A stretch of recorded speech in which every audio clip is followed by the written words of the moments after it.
దీన్ని బట్టి మనకి ఇప్పుడు బీఆర్ఎస్ గెలిచే స్థానాలు జమ్మికుంట, మేట్పల్లి, వేములవాడ అండ్ సిరిసిల్ల ఈ 4 స్థానాల్లో బీఆర్ఎస్ గెలిచే అవకాశం ఉంటే, ఇక కాంగ్రెస్ వచ్చి హుజురాబాద్లో దాదాపు మొత్తం 30 స్థానాలు ఉన్నాయి. హుజురాబాద్లో అక్కడ 13 స్థానాలతో ఆధిపత్యంలో ఉంది కాంగ్రెస్.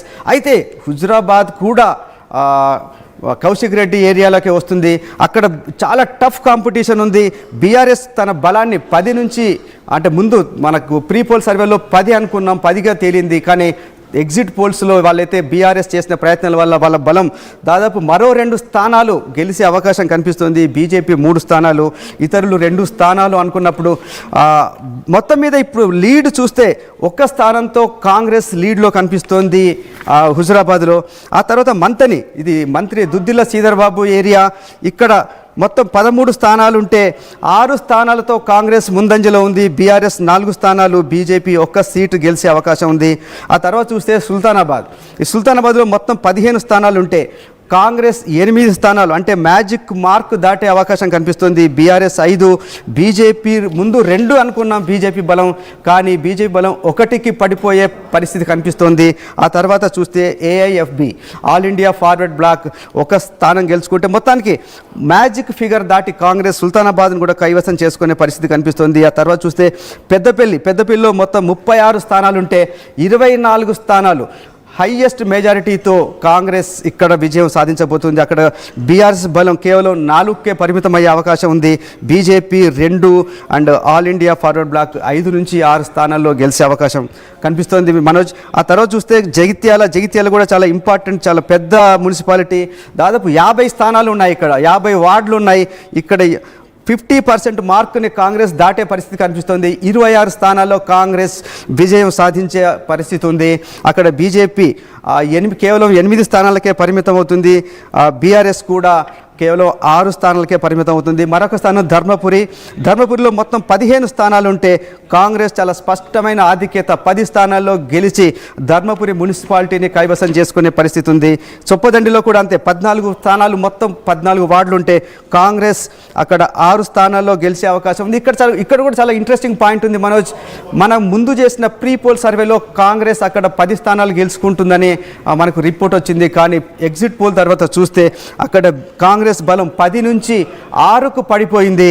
అక్కడ బీఆర్ఎస్ 4 స్థానాలు, బీజేపీ 3 స్థానాలు గెలిచే అవకాశం ఉంది. అయితే ఇక్కడ కాంగ్రెస్ బలం 10 నుంచి 6కి పడిపోతే బీఆర్ఎస్ బలం 2 నుంచి 4కు పెరుగుతుంది. బీజేపీ బలం కూడా 2 నుంచి 3కు పెరుగుతుంది. అయితే ఓవరాల్గా చూసినప్పుడు కాంగ్రెస్ లీడ్ మాత్రం కొనసాగుతుంది. 10 నుంచి 6కు పడిపోయినా కూడా అతిపెద్ద పార్టీగా కాంగ్రెసే అవతరిస్తుంది చొప్పదండిలో. అక్కడ ఇతరులు ఒక పార్టీ, అక్కడ మ్యాజిక్ మార్క్ని కాంగ్రెస్ కష్టంగా దాటే అవకాశం ఉంది. మొత్తం మీద చొప్పదండి కూడా కాంగ్రెస్ ఖాతాలోకి వెళ్ళే పరిస్థితి కనిపిస్తుంది. నెక్స్ట్ చూస్తే మనోజ్ కోరుట్ల ఉంది, మొత్తం 33 స్థానాల్లో కాంగ్రెస్ 15 స్థానాల్లో గెలిచే అవకాశం ఉంది. బీజేపీ 9 స్థానాలు, బీఆర్ఎస్ 7 స్థానాలు.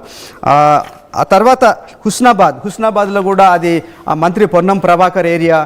హుస్నాబాద్లో కూడా కాంగ్రెస్ విజయం సాధిస్తుంది. మొత్తం మీద కరీంనగర్ జిల్లాలో 9 మున్సిపాలిటీలో కాంగ్రెస్, 4 స్థానాల్లో బీఆర్ఎస్ విజయం సాధించే అవకాశం కనిపిస్తుంది మనోజ్. But as of now sir, మీరు చెప్తున్న ప్రకారంగా మన ప్రీ పోల్ సర్వేకి అండ్ ఇప్పుడు వచ్చినట్టు రిజల్ట్స్లో కొన్ని చేంజెస్ ఉన్నాయంటున్నారు. చొప్పదండి కానీ లేకుంటే కోరుట్ల, మెట్పల్లి ఈ ప్రాంతాల్లో మనం అనుకున్నట్టుగా కాంగ్రెస్ పార్టీ అధికారంలో ఉంది కదా, కొంత ఫెచ్చింగ్ ఉంటుంది అక్కడ అనుకున్నాము. కానీ రిజల్ట్ కొంత ఇక్కడ ఇంపాక్ట్ చూపించింది అనుకోవాలి లాస్ట్ మినిట్లో. At the same time All India Forward Bloc గురించి మాట్లాడుతూ బిట్వీన్లో మీరు పెద్దపల్లిలో 5 అన్నారు, తర్వాత హుజురాబాద్లో కూడా ఒక 2-3 స్థానాల్లో ప్రాబల్యం చూపించిందన్నారు. అసలు ఎవరు ఊహించినటువంటి పార్టీ ఆల్ ఇండియా ఫార్వర్డ్ బ్లాక్. సో ఆల్ ఇండియా ఫార్వర్డ్ బ్లాక్ కూడా గొప్ప హుజురాబాద్లో కొంత నెంబర్స్ కానీ పెద్దపల్లిలో కనబడుతున్నాయి. సో జాగృతి కలవడం ఆల్ ఇండియా ఫార్వర్డ్ బ్లాక్ ఏమైనా కలిసి వచ్చింది ఇక్కడ? తప్పకుండా. నిజానికి ఆల్ ఇండియా ఫార్వర్డ్ బ్లాక్ అనేది తెలంగాణ రాష్ట్రంలో పెద్దగా ప్రభావం లేని పార్టీయే. అక్కడున్న రాజకీయ గ్రూపులు కలిసి రాష్ట్ర వ్యాప్త పార్టీగా ఉన్నా కూడా స్థానికంగా ఉండే నాయకుల బలంతోనే అక్కడ కొన్ని ఓట్లు సాధిస్తుంది.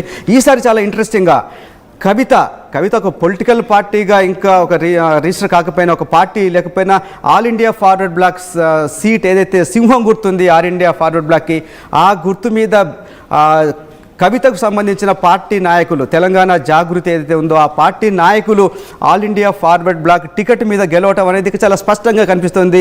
ఈ కారణంగానే ఈ ప్రాంతంలో ఎక్కడైతే కవిత కానీ లేదంటే కొంత సింగరేణి కాలరీ ఏరియా ఎక్కడైతే ఉందో మీరు చూస్తే ఆ పెద్దపల్లి కానీ మంతని గోదావరి కానీ ఆ ఏరియాలో ఆ సింగరేణి కాలరీ ఏరియాలో కవిత గట్టి పట్టుంది. నిజానికి ఆమె అంతకుముందు సింగరేణి బొగ్గు గని కార్మిక సంఘానికి అధ్యక్షురాలుగా పనిచేశారు. ఆ ఏరియాలో కల్వకుంట్ల కవిత చాలా విస్తృతంగా ప్రచారం చేశారు. అక్కడ చాలా సింగరేణి కార్మికుల కోసం ఎప్పుడు ఆమె చాలా గట్టిగా మాట్లాడుతున్నారు, తన వాయిస్ వినిపిస్తున్నారు. కాబట్టి అక్కడ ఆల్ ఇండియా ఫార్వర్డ్ బ్లాక్ కొన్ని చోట్ల మీకు చెప్పాను ఇంతకుముందు నేను, కొన్ని చోట్ల 4-5 సుల్తానాబాద్లో 1 గెలిస్తే మీకు పెద్దపల్లిలో దాదాపు 6 స్థానాల్లో ఫార్వర్డ్ బ్లాక్ గెలవబోతోంది.